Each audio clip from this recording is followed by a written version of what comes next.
All right, folks, UnHappy Wednesday. Coming to you live from our humble abode. This is the UnHappy Gilmore Show, powered by Green Legion Radio and part of the Green Legion Radio family. We thank you, as always, for joining us from wherever you may be and whatever service you're using now to stream us, as we are now back on Facebook and on X. So please, by all means, pull up a chair. Turn up the volume if I'm not quite loud enough for you. Use the company dime if, God forbid, you're still stuck at work. Crack open a cold one if that's your thing on a Wednesday night, if you're still getting down and celebrating the St. Patrick's Day week, or if you're just getting pumped for the upcoming tournament. And let's try to have some fun as we put an end to day 3 of this week's hostage situation and look forward to tomorrow being Friday Eve. Lou Mancini in the room. What's up? Are you Han Solo tonight? Yes, I am. Mason will not be joining us this evening. Scheduling conflict, his work schedule, and my personal schedule for this week. Yesterday being Michelle's birthday. And tomorrow I know Quimby has something going on. I think it was at 3 o'clock, but he is using the StreamYard channel. And just in case that had to move around, I didn't want to plan on Thursday night. So here we are Wednesday. Unfortunately, Mason couldn't join us tonight. I certainly could not do it last night, being that it was Michelle's birthday. So we went out and had a nice dinner instead. Simple, right? Local Mexican restaurant. It was her decision. That's where she wanted to go. St. Patrick's Day, and we're at a Mexican restaurant. That was interesting. I did make sure to embarrass the shit out of her and had the staff come and sing happy birthday and all of that stuff. So they put a big old sombrero on her head, gave her a shot of tequila, and she had a couple margaritas. So I was quite confident she woke up with a headache this morning, but that's not my problem. But yeah, it was a fun evening. But that's why we're here solo tonight. So yes, it is just me. In a little while, I am going to put the StreamYard link up, so any of you fellas out there that want to jump in, you'll be able to click on that. Some of you have done that before. I know Keenan and Lou, you and Russ, I know you've done that before as well. So that'll be available to you. But let's get through the business end of things real quick here. Everyone, and she did just step out the door to go pick up Liam from work, but we don't want to miss the opportunity to tell everyone how this is Michelle's favorite part of the show. We are proudly sponsored by Cheerleaders Gentlemen's Club, located at 2740 South Front Street in Philadelphia, just minutes away from the sports complex. Cheerleaders brings you the area's most beautiful women on 5 different stages. Open for 7 days a week from noon until 2 a.m. and until 4 a.m. on Fridays and Saturdays. Also offering free parking, a full menu, daily drink and food specials, and a premium selection of cigars and a cigar lounge. If you're looking for a place to watch your favorite sporting event, Lord knows we got the tournament starting tomorrow. Really, the madness has already started. But the big dance starts tomorrow at noon. Just told you, they're open at noon. Can't get out anywhere else? Why not head on over to Cheerleaders and watch all of your NCAA tournament action, when you can peel your eyes away from one of the stages.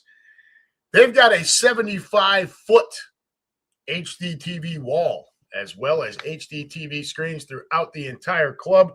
Once again, folks, that's Cheerleaders Gentlemen's Club, located at 2740 South Front Street in Philadelphia.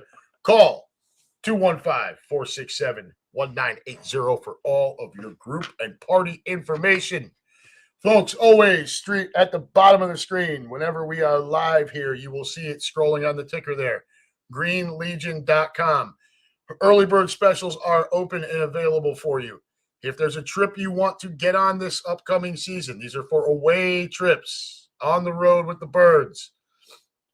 I highly recommend you go on greenlegion.com and get your early bird in now. Do not hesitate. That early bird special is only there for a limited time. And what it is, folks, it's pretty simple. It's a $250 deposit for the trip. So say you wanted to go, we play at Nashville, at the Titans this year. We use that as an example. Say you wanted to go, right? And it doesn't matter where you are. If you're in the Philadelphia area, there will be flight options available as an add-on later on. But no matter where you are, you can self-travel. If you wanted to go to Nashville and travel with the Green Legion, which I always highly recommend, get on thegreenlegion.com, click on the trips and tailgates, away games, find the one you want to go on. We'll use Nashville as the example. Get yourself set up in there for however many people. It's $250 per person for the early bird deposit, and that will hold your place in line for that trip. That'll hold your spot. Now, the schedule, the NFL schedule, will be released at the beginning, mid-May, right? We'll call it that. If for some reason the Nashville date doesn't end up working out for you, say it's Thanksgiving weekend or it's too close to Christmas or whatever the case may be, you've got other plans. But you look at it, Chicago works. I can, I could go on that one. All you have to do is reach out to the Green Legion. Tell them that you would like to switch your deposit from the Nashville trip to the Chicago one instead. You will shift that right over and never lose your spot in line. All right? If for some reason no games work for you, whatever the conflict is, up until the end of May, you can still get a full refund on your deposits. All right? So the schedule comes out mid-May. You've basically got 2 weeks to figure it out, which is plenty enough time. Obviously, things can always come up later, but in order to plan properly, you got to have your head count, right? So head on over there, get yourself set up. Also, for those of you out there who are already Green Legion fanatics, you see what's on my sweatshirt here, the Reaper. We all know Quimby has decided to at least semi-ride off into the sunset. He will not be putting on the suit for the away games anymore. So what the Green Legion staff has decided to do is open up a contest for whoever wants to try to be the next Reaper. And if you'll allow me just a minute, I was woefully unprepared for this. Allow me just a second here to pull up the details on that. If I can learn how to type, there we go, the Green Legion. And this is out there on all of the Green Legion social media as well. So don't hesitate, head on over Facebook, X, and all that stuff. Let me find the post here. Yes, here we go. So the contest as it stands. You want to submit a video, 40 seconds or less, with your name, where you're from, and why you want to be the Reaper. How you became a crazy Eagles fan and why, and a hype scene you create or from a past video. Keep it creative, no nudity. This isn't cheerleaders. And let's try to keep the F-bombs to a minimum on this thing. You have to submit this by 5 p.m. on April 8th, okay? What will happen after that? Videos will compete in 6 weekly voting rounds starting April 15th. Each weekly winner gets 1 free road trip this season and becomes the Reaper for that game. So 6 of those spots. That means wearing the suit, hyping the pep rally, and leading the march into the stadium. After the main 6 trips, no bus trips. So nothing to the swamp against the Giants and nothing down to D.C. playing the Commodes. After the main 6 trips, fans will vote, and the top 2 performers will become the official Green Legion Reapers through 2029, traveling with the Green Legion as staff. All 6 winners will also be honored as VIP guests at the final home tailgate at Stateside Live, where the 2 champions will be crowned. Get creative, get loud, get ready to bring the hype. The Legion awaits. I can't tell you how awesome I think that whole idea is. I think it's just wonderful. I have had people ask, am I going to enter? Probably. All right. At this point, it's probably a thing. I'll try to put together something or have someone help me put together something. I don't have a whole lot of video of myself. What I have is like a bunch of pictures of me acting like a lunatic that can be put into a video with some background music and whatnot. But we'll figure something out, and I'll get something submitted, and we'll see what happens. Right? I just think it's a really cool idea, and I think it's an awesome way to, build some more hype around the Green Legion. So there you go, folks. Always the best in the business. And look, whether you want to do this, try to be the next Reaper or not, if you're doing Eagles games with anyone else besides the Green Legion, you're just cheating yourself out of the best experience. And I know there's other groups out there, and I know there's some folks that maybe prefer to do that with other groups.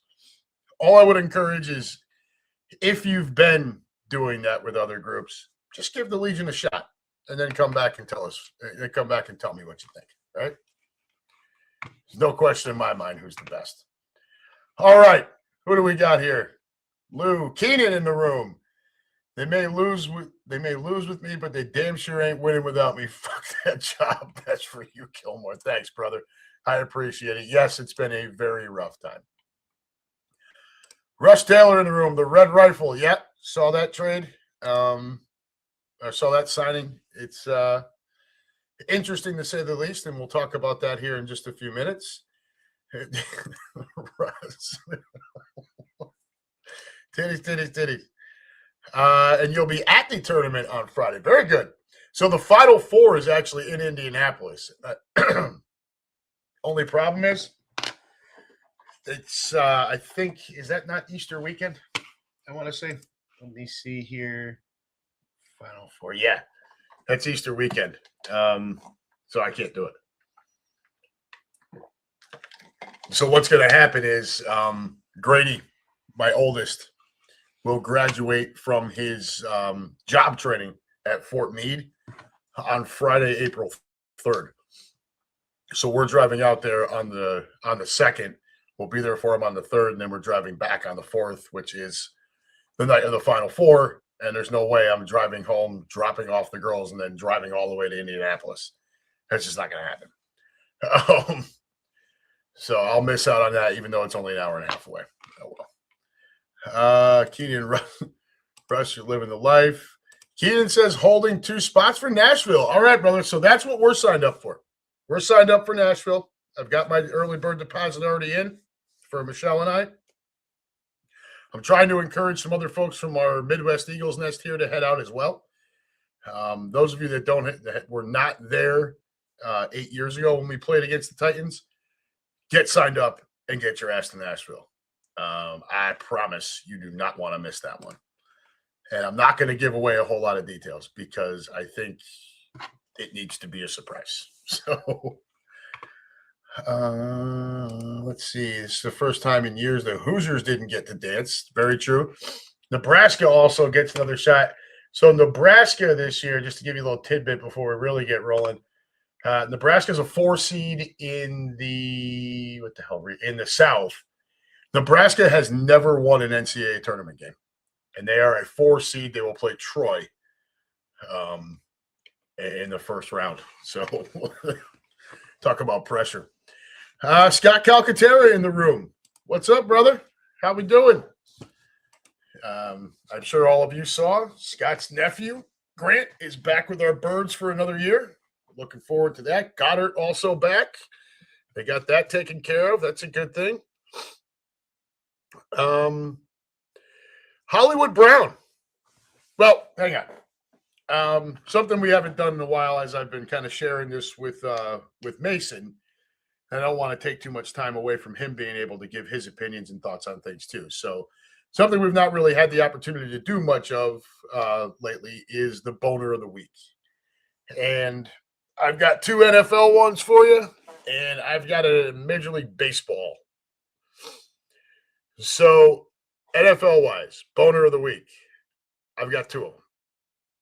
The first one is the New York Jets, who have now traded to bring back Geno Smith. Yes, the same Geno Smith who, when he was a Jet to start his career, the thing he was most known for in his Jets career was getting his jaw broken by a teammate in the locker room. Yeah, they traded to bring that guy back to New York.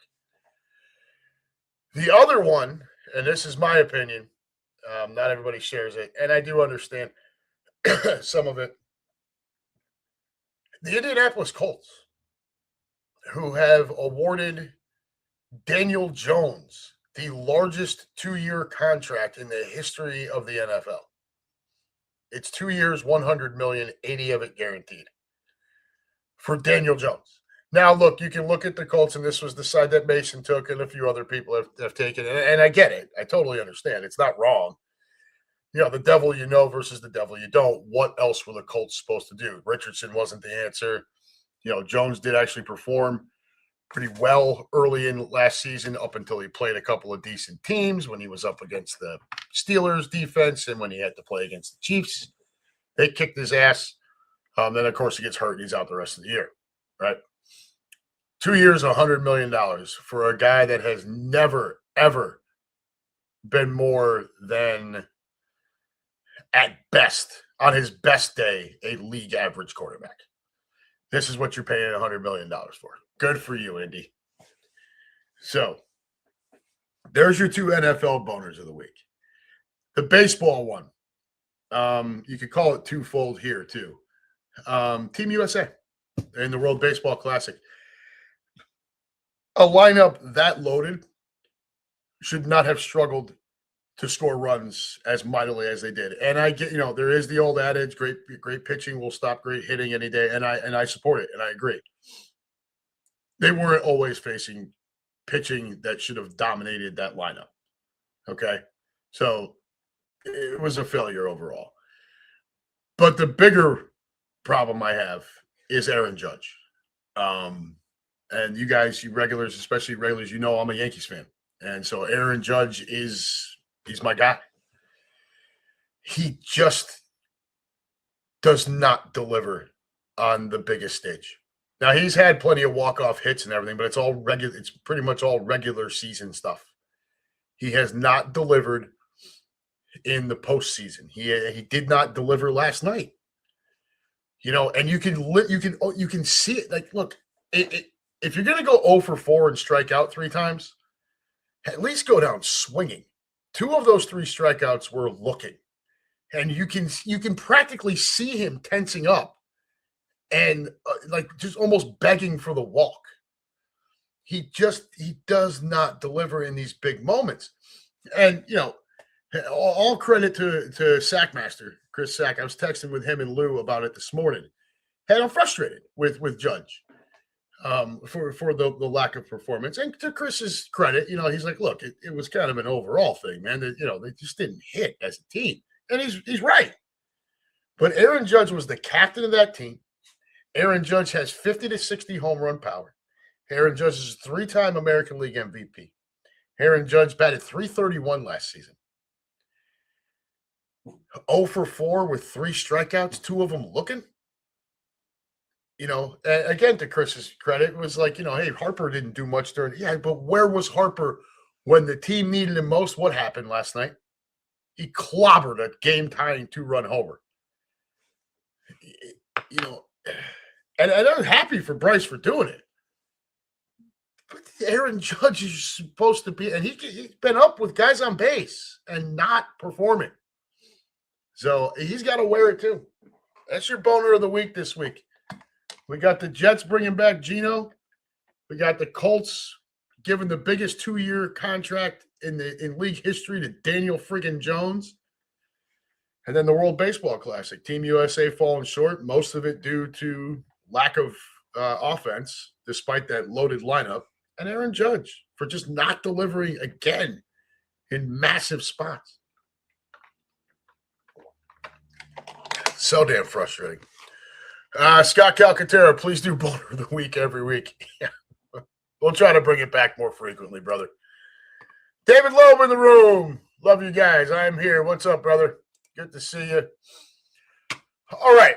So, a little bit more on the free agency front for the Birds, right? We talked, mentioned Goddard's back. We know Grant Calcaterra's back. Those are good things, right? We signed we signed the corner. We talked about that last week, though. Hollywood Brown for up to $6.5 million. It's another one of these mercenary contracts that that the Birds love, right? It's a 1 year kind of prove it deal. And you got to think he's wide receiver 3. Um, but he's also a guy that could elevate, that is capable of being wide receiver 2. So, I don't want to read too much into it, and I'm not going to play the Philadelphia sports media bullshit about trading AJ Brown. But that's a pretty solid signing for a guy. We haven't been paying that position more than like $1 million, that wide receiver 3 spot. Now we're going to pay Hollywood Brown up to 6.5. So look, even if we do keep AJ Brown, which is my preferred, there's not going to be any excuses for. And you're bringing back Goddard, and you got Calcaterra, who is a really nice pass catching tight end that can spell Goddard, or they can line them up both. There's not going to be excuses for a lack of a passing attack this year. That much I can promise you. If you're running out there with AJ Brown, Devontae Smith, and Hollywood Brown as your 3, with Goddard and Saquon and Grant, in some certain packages there, or if Goddard needs a breather. Look, that is a loaded pass attack that is going to need to perform. There's not going to be excuses. This is just going to further. It almost feels like, I guess it could go one of two ways. And you guys tell me what you think. Is this a telling sign that maybe they are still interested in trading AJ? Or is this a, hey, we're going to load up this pass attack, Jalen? You're going to have to rise to the occasion here, because you've heard Mason and I talk about this a number of times on here about next year's draft, 2027 draft, and how nobody should be surprised if the Birds draft a quarterback as high as the 2nd or 3rd round next year. I highly doubt it would happen this year. The clash just isn't that deep, and they're home, so that's why the dogs. Oh, stop it! He doesn't listen worth the shit. So, look, So Keenan, hopefully QB1 can find all those weapons when they're open. Agreed. We all know where Jalen is limited, right? It's the crossing routes in the middle of the field. If you just got like a button hook or whatever like that, and you're just sitting down, he can hit that pass without a problem. It's the crossing routes when there's a lot of traffic, the smaller windows, having to read. That's where he's had trouble. And every quarterback has some sort of limitation in some way, shape, or form. This is Jalen's. And he does lack some arm strength. So the zip, getting it into those spots is a little bit of a question. What we've talked about on here is exactly what needs to happen, though. The offensive design and play calling needs to be set up to create bigger holes for Jalen to throw the ball into. Now, I don't want to hear about how it can't happen. Well, Jalen's just got to be better. Okay, so Jalen's got to be better throwing over the middle of the field. Fine. But the offensive scheme needs to help him. That didn't happen last year. Patullo was a moron. Or at least that was the optics. Look at San Francisco with Shanahan. Does anybody think Brock Purdy is the second coming of Tom Brady here? No. Watch a 49ers game and look at the window. Now, don't get me wrong. He can still put the ball on a dime in a tight window. Like any quarterback, here or there when he has to. But look at the windows that by and large Purdy has available to him to throw into. It's a huge swath of space for him to throw this ball into, especially in the NFL where the windows are incredibly tight to begin with. If your scheme is creating an extra yard or two, it's a massive difference. And this is the type of stuff that needs to happen, the play calling on our end for this year. And now adding Hollywood Brown should help that. Scott Calcaterra, Hollywood Brown. Hollywood is no AJ, but he's a great wide receiver. 3 Boomer Sooner. Yeah, look, and if anybody saw the clip of Hollywood talking about, when he was at Oklahoma, whether he was considering going pro or sticking around to play with Jalen, he had nothing but high praise for Jalen. He says he loved, says Jalen is one of the best in the league at throwing that deep ball, and he is outside the numbers, right? That hash to the number to the sideline. That's where Jalen excels, and that's great. And you need to continue to do that. But like last year, where instead of helping create bigger windows for Jalen to throw into over the middle, it felt like they just abandoned that altogether, which allowed defenses to just defend more on the outside, which kind of made the whole thing fall apart. There was no excuse for losing to San Francisco in that playoff game. It was a beat up, slightly overrated Frisco team that we lost to in that playoff game, and it was maddeningly frustrating. So, but I like the Hollywood Brown signing. Get him on in the locker room there. Look, I'm not advocating to trade AJ Brown, and I'll tell you right now, I don't think it's going to happen. Jalen Waddle just got traded from the Dolphins to the Broncos. Okay, so the Dolphins give up Jalen Waddle and the fourth round pick.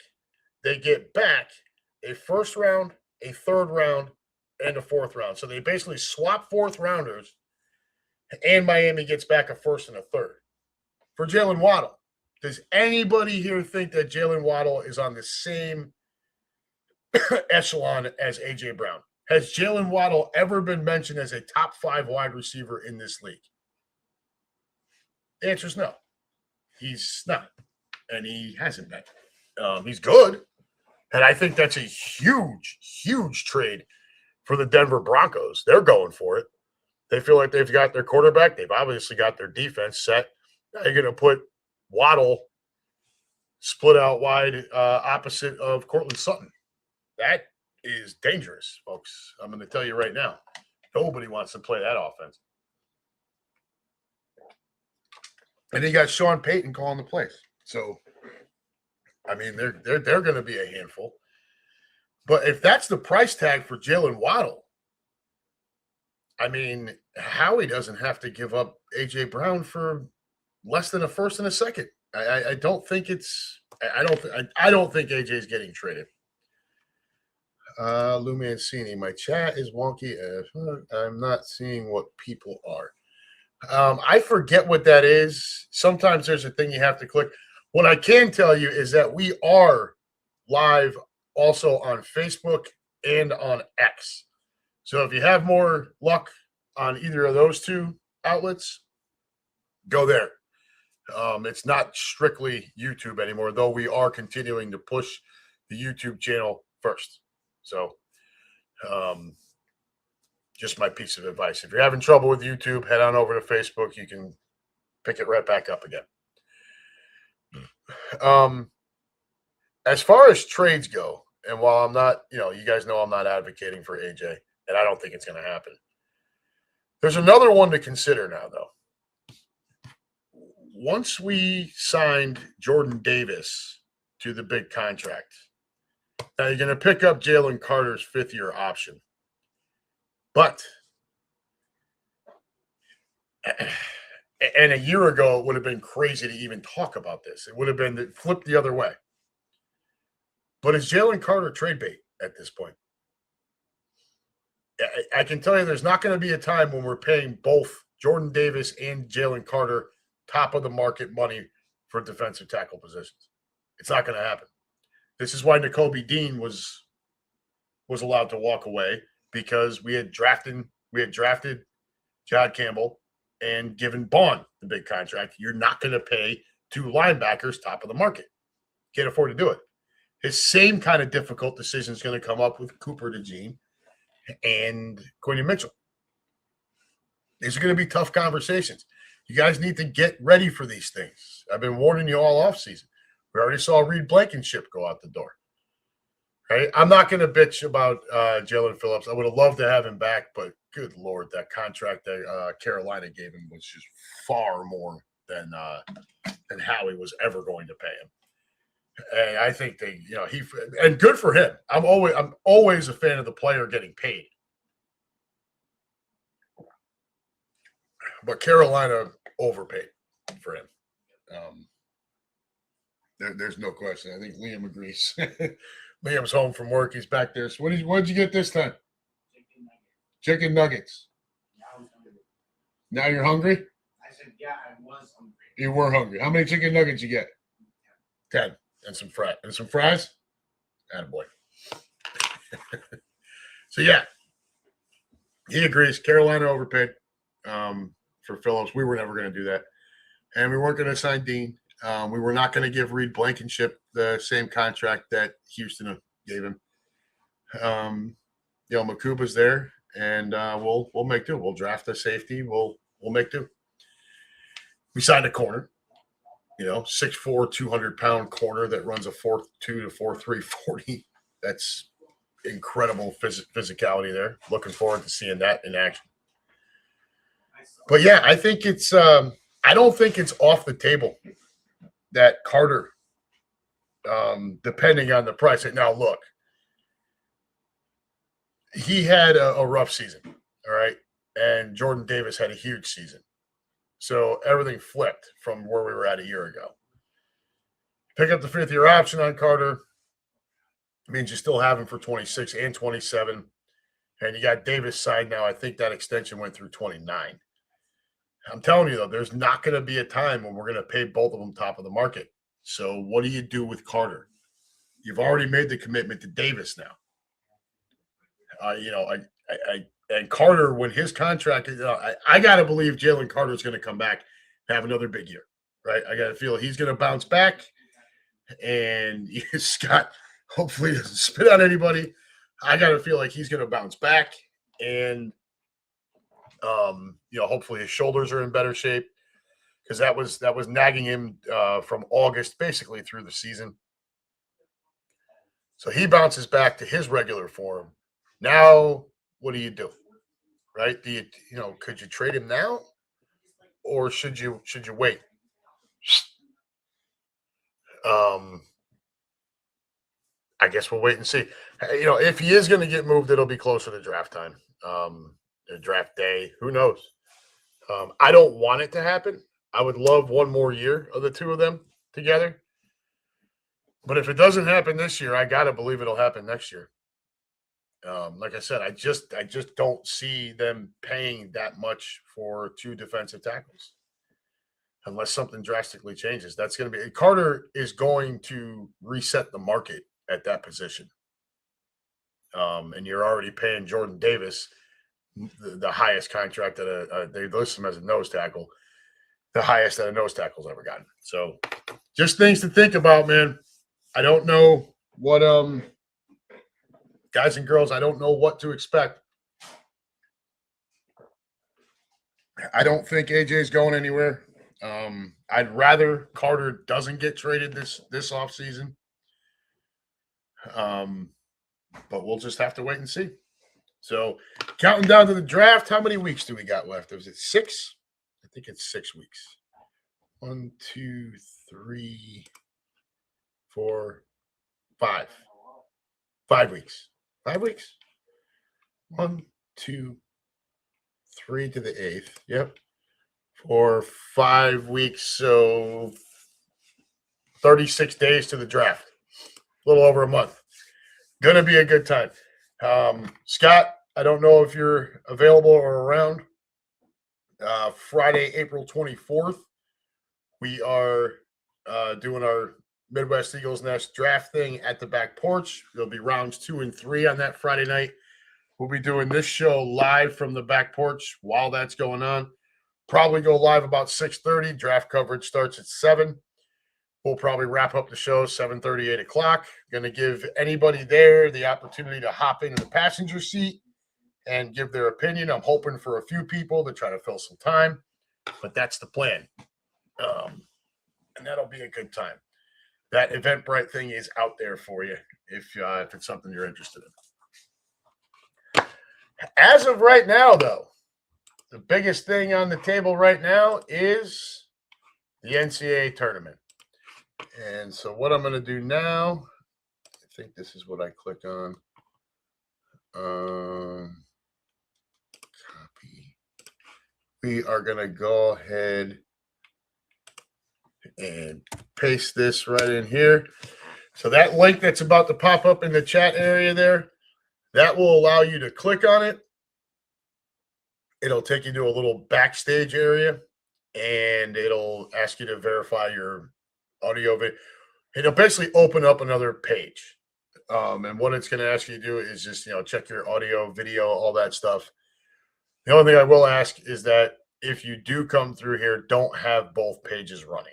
All right. Come on in, but then either close out or mute the other page where you were just viewing so that it's not, we don't get the background noise. But that's available for you guys if you want to hop in. We are going to shift gears now. It's March Madness time, baby. It's one of my favorite times of the year.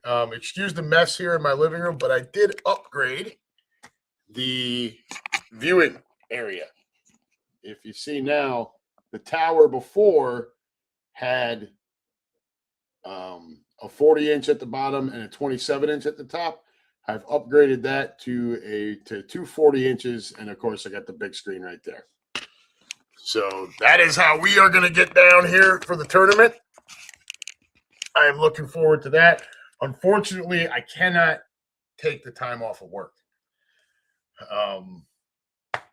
I would have loved to have been able to just kind of bail out halfway through the day tomorrow and settle in for the rest of the weekend and just ingest the obscene amount of college basketball, but I'm not going to be able to do it. So I might be able to. I'm going to try to be home as early as possible on Friday so that I can get fired up in here with my 3 screens. And I have my second monitor for my computer is right next to the big screen on my desk here. So what'll happen is I'll have all 4 games running because I will stream from my laptop to the second screen here. So I'll have all 4 stations on, and whichever game is shittier, I'll put on the little 27-inch second monitor I have here.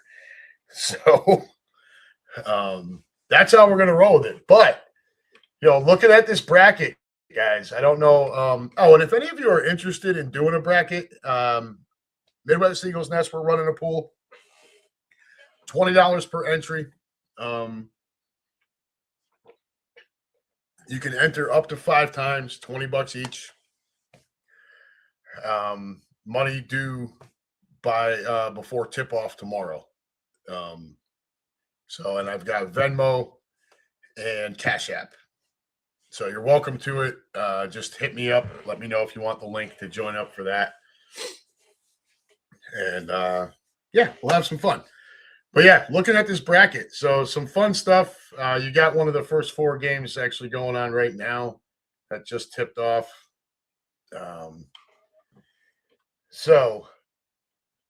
I know Duke is always a favorite. I can't stand it.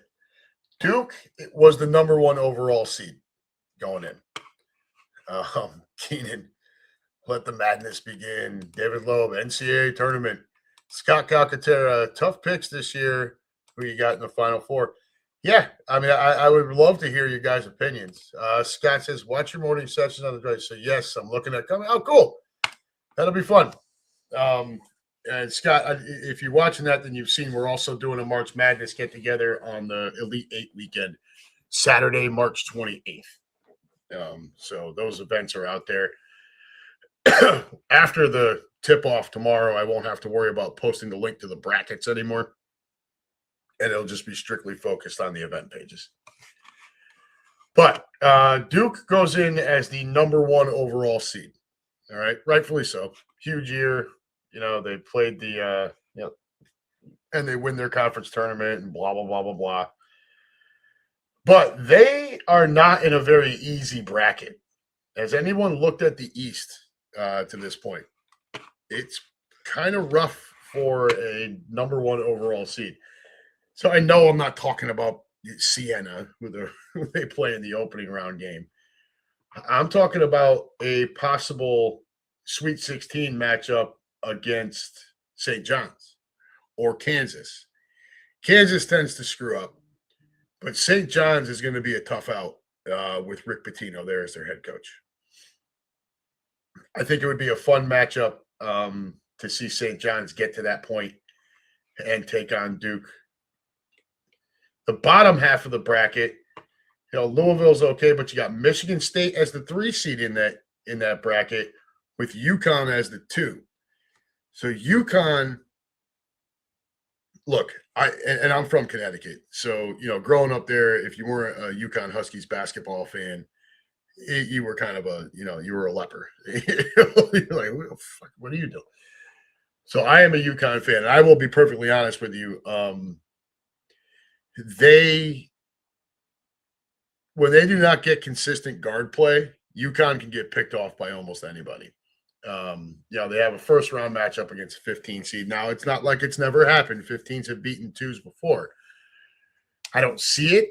I think UConn's just better, like significantly. And it's always the depth that takes over. But then they have a possible second round against UCLA or UCF, either of which are not going to be an easy contest. You manage to get through that, and you're likely up against Tom Izzo and Michigan State. So, this is a tough bracket. Whoever comes out of this will definitely have earned it. Again, I'd love to see St. John's get over there and take on Duke. I would really like the Elite 8 matchup there to be St. John's and UConn. I would love another shot at Pitino. We've not played well against St. John's since Pitino took the helm there. But, the Elite 8, Big East for classic Big East matchup. I think it would just be a lot of fun, and hopefully don't lose that one. So that's your East bracket. Some teams Ohio State is the 8th seed. Even if they get past TCU, they're going to run into Duke and get just boat raced. Likelihood. Sorry for my friends that are Ohio State fans. Moving down to the South. You got Florida as the top seed. Now, our good friend David Connick cannot stand Florida, thinks they're overrated, thinks they should not have been a 1 seed. And they might not have been had UConn beaten St. John's. The problem there is I'm not sure UConn was really fit to be a 1 seed either. What I can tell you about Florida is I know they fell short in the SEC tournament, but for the second half of the regular season this year in the country, Florida was probably the best team. They got hot and they were brutal. So, and they'll get a second round matchup against Clemson or Iowa. They should steam past any of them. The interesting one there is you have Nebraska, 4 seed, taking on number 13 Troy, who is not a pushover. Nebraska, interestingly enough, has never won an NCAA tournament game. So all the pressure in the world on them as a 4 seed, and you should beat when you're the 4, you should beat the 13 and take care of business. But stranger things. The 5 seed there is Vanderbilt, who I like. I will likely have Vanderbilt in my Sweet 16 up against Florida. Even if Nebraska wins their first round game, I think they run into Vandy, and I think Vandy takes care of business. Setting up Florida and Vandy again, which would be fun. The bottom half of that bracket, Houston, who was also looking at possibly being a 1 seed, they fell a little short as well, which also helped open the door for Florida. But Houston, very good team, right? You got a possibility of them getting to the Elite 8 against a possible matchup with Florida, which is a rematch of last year's national championship, which I think would be fun. Not a whole lot to write home about here.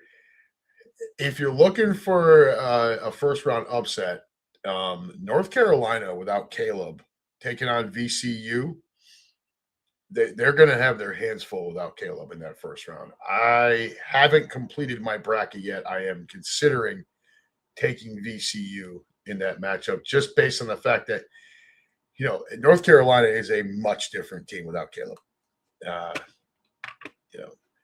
Overall, though, I don't know that unless Vanderbilt can pick off Florida again, I don't know that you're not looking at a dead, just straight up chalk here where it ends up being Florida and Houston in the Elite Eight there. Over to the other side, and we want to close that. There we go.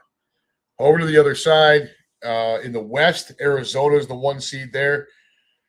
Arizona is a lot of people's pick to not only get to the Final Four, but win the whole thing, and rightfully so. Very, very talented team. Obviously, they're going to smash, Long Island. Then Nova, 8 seed taking on Utah State. We're going to pull for Nova. I'm always, when it comes to tournament time, the big dance, I'm always pulling for the Big East teams. Okay. Till we play each other, and then obviously it's UConn over everybody. But I will be rooting for Nova here. 8-9 matchups can be tough. You'd like to think pedigree and stuff with Nova would carry them over. Either way, guys, and I know you're all rooting for Nova over there. They run into Arizona in that second round, and they're going to get steamrolled, dude, unless something odd happens. Then you have Wisconsin against High Point. Wisconsin, with their barrage of three-pointers, they get hot from the outside, man, and they are going to be really, really difficult for anybody. I liked what I saw from Arkansas in the SEC tournament. I'd love to see that barrage of threes with Wisconsin take on the overall athleticism of the Arkansas team in the second round, setting up a nice matchup with either one of them against Arizona. Bottom half of the bracket, Gonzaga, again, a high seed like they are every single year. They're the 3 here. They're going to get through their first round. They'll likely beat BYU or Texas. I think Texas is a fun one to look at as an 11 beating a 6 as well. Miami, Florida against Missouri. I probably like Miami there. Purdue's going to smoke this Queens, North Carolina team. Purdue's really good. I like Purdue to get their way to the Elite Eight from the bottom half of that bracket. Top half, I do like Arizona. I just think it could get interesting against an Arkansas or, if they end up against Wisconsin, if Wisconsin's hot from the outside, that's trouble for anybody. And then we'll move down to the Midwest where your number 1 seed is Michigan. I hate Michigan. I absolutely hate Michigan, but they are very good. So, I don't – and when you look at the top half of that bracket, Alabama's decent. Texas Tech is okay. Georgia or St. Louis in the second round. St. Louis is a little bit better than people want to give them credit for. But there's just really nobody in the top half of that bracket that I think is gonna pick off Michigan. I just don't. Not that I think they're just gonna coast, but I think they are definitely. I think if they don't reach the Elite Eight, it's a massive failure on there. Let's just put it that way.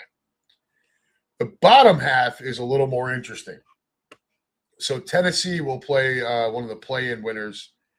They'll play either SMU or Miami, Ohio. We'll get to Miami, Ohio here in just a minute. The bottom half, though, I like Iowa State. Okay. I like them a lot. Now, they did blow some leads, some big leads this year in the second half, which is not a good sign. The other problem that Michigan may have is if Virginia comes out of here. I don't see a Tennessee or Kentucky being a threat here. I think Kentucky obviously probably wins their first round. That Santa Clara team, though, and I'll tell you what, I'm here for it. I think the Kentucky Wildcat basketball fans as a collective group. Don't get me wrong. I know a few dudes that are Kentucky Wildcat fans, and they're good. They're good guys. But as a whole, like as a fan base, they are just jerk offs. The Wildcat fans are terrible. But yeah, this Virginia team is really good.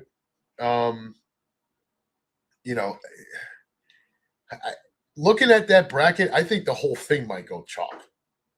Bama over Hofstra, Texas Tech over Akron, Georgia over, well, maybe St. Louis over Georgia, Michigan obviously over Howard, but then Michigan over St. Louis, likely Bama over Texas Tech, and then Michigan over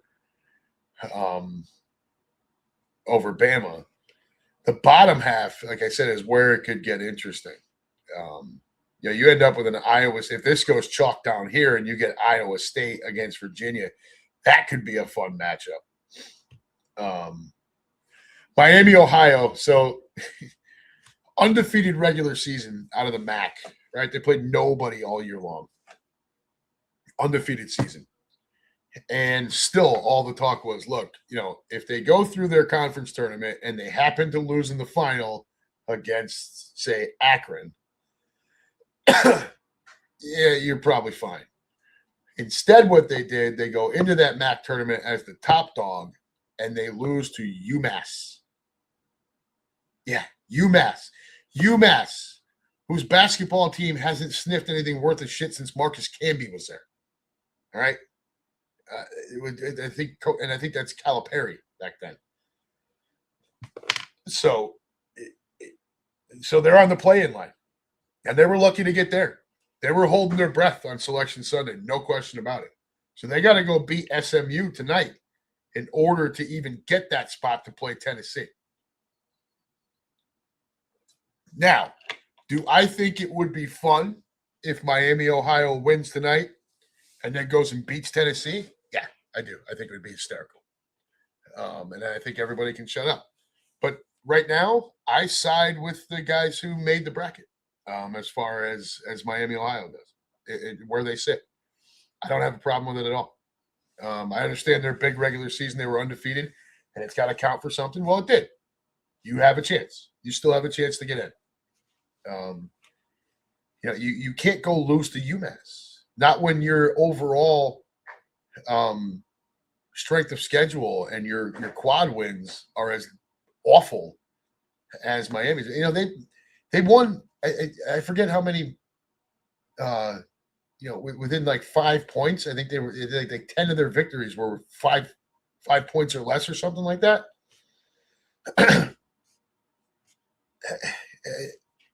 Against an incredibly, incredibly weak schedule. So, yeah, I think they're exactly where they should be. The game that is going on right now is Prairie View A&M versus Lehigh. The winner of that gets the right to go be the sacrificial lamb against Florida on Friday. So good luck, Godspeed. I really wish this Miami, Ohio versus SMU game was on earlier. It was the earlier game, but unfortunately, I'll probably miss most of that, if not all of it. So that's kind of how I see it shaking out. You want me to talk about Final Four? So it's hard for me to not think that. Look, I think the East I think the East really is a 4-team race. Duke, St. John's, Michigan State, and UConn. I may fill out 2 brackets just because if I don't have one that has UConn winning it all and they win it all, I'll never forgive myself. But gun to my head, I guess I would take Duke. In the South, I like Florida. I love their second half. I just think they might run into trouble if they have to play Vanderbilt. Vanderbilt had their number in their conference tournament. So I'll take Houston here out of the South. Out of the West, I am going Arizona. And I really don't have like a blink about it. Purdue's good, but I think Arizona is clearly the best team in that bracket. I like Iowa State. If they're right and they don't blow the second half lead, I understand Michigan's really, really good. But they're going to have to get past. They're likely to have to get past Virginia as well. But I will take Iowa State there. So I'll go Duke, Houston, Arizona, and Iowa State in the Final Four. And then I will take Duke and Arizona in the final, and I'll take Arizona to win the whole thing. Would be my, just gun to my head looking at it right now. Once we're done here, I'm going to pop my bracket back open and make sure I, and go through it all. But that's how I feel just looking at it right now. There's some fun matchups that could take place here. I mean, UConn versus Michigan State could be a lot of fun, right? I'm a UConn fan. Grady decided to be a Michigan State fan. So that would be fun, especially if UConn wins. I get to tell him to shove it up his ass. If you get a Sweet 16 matchup with St. John's and Duke, St. John's playing good ball, and they're coached well. Sweet 16 matchup possibility of Vanderbilt and Florida. I think that could be fun. I don't know that Houston has much of a challenge in the bottom half of this bracket, which is why I like them to get to where I like them to get. Another fun matchup, Wisconsin, Arkansas in the second round. Right? And then the winner of that against Arizona. I would like to see Wisconsin get there, just because I think if they heat up on the outside, it could make Arizona uncomfortable, and that could be a lot of fun to watch. The bottom half of that bracket, like Gonzaga, I guess, but Purdue, I think, is better. And then the Midwest, Michigan,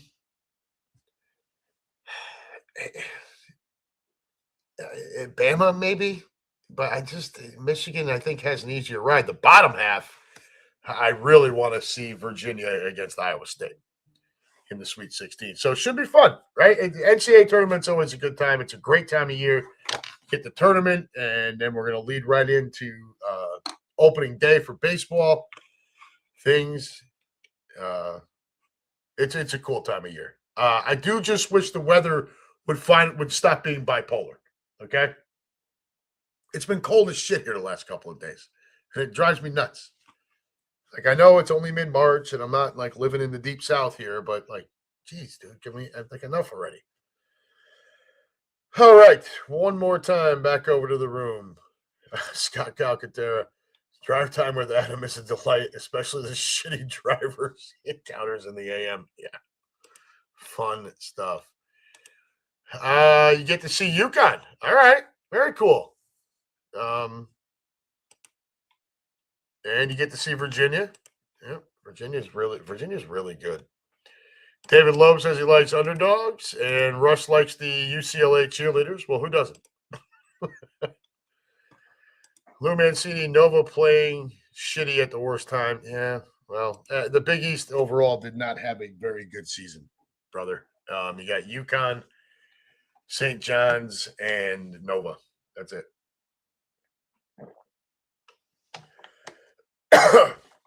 I thought Seton Hall would get in. Did they not? No, I don't think Seton Hall got in. No. I thought Seton Hall would get in, but oh well. Keenan, what do you got here? Or I'm sorry, Scott. Oh no, Keenan says Duke versus Illinois, Arizona versus Michigan. Duke versus Illinois. You like Illinois coming out of here, huh? That's interesting. Yeah. Do you like Illinois to knock off likely Houston in the Sweet 16 and then take care of possibly Florida? That is interesting. Scott says he likes Arizona. Yeah, there's not much not to like. They're really, really talented. All right. That's our hour, folks. That's all we got for tonight. So, if anybody's interested in that NCAA tournament, those of you that have my number, go ahead and text me. If you follow me on Facebook, you can reach out to me there as well. I will be more than happy to send you the link. And yeah, we'll have a fun tournament. It'll be a good time, and we're looking forward to it. So that's all I got. So next week we're probably back with Mason. The next time that I should be solo would be that Friday night for the NFL draft, rounds 2 and 3, live from the back porch. So those of you guys that have been around for a while, that's also, I'm pretty sure I have to look it up, but I'm pretty sure that week will be the 4th anniversary of us doing this show. So only fitting that it would be at the back porch during rounds 2 and 3 of the draft. And solo, right? Unless there's some folks there that want to hop in live, which I'm going to open up that opportunity for everybody there. All right, kids, that's going to wrap it up. You guys take care. If you're heading out to watch the games, be safe. Keep in mind it is still St. Patrick's week here, so the cops are going to be out in full force. Don't drink and drive. Use your Ubers, use your Lyfts. Have a designated driver. Don't do anything I wouldn't do. Remember, the judge is not back in until Monday. And as always, folks, go Birds.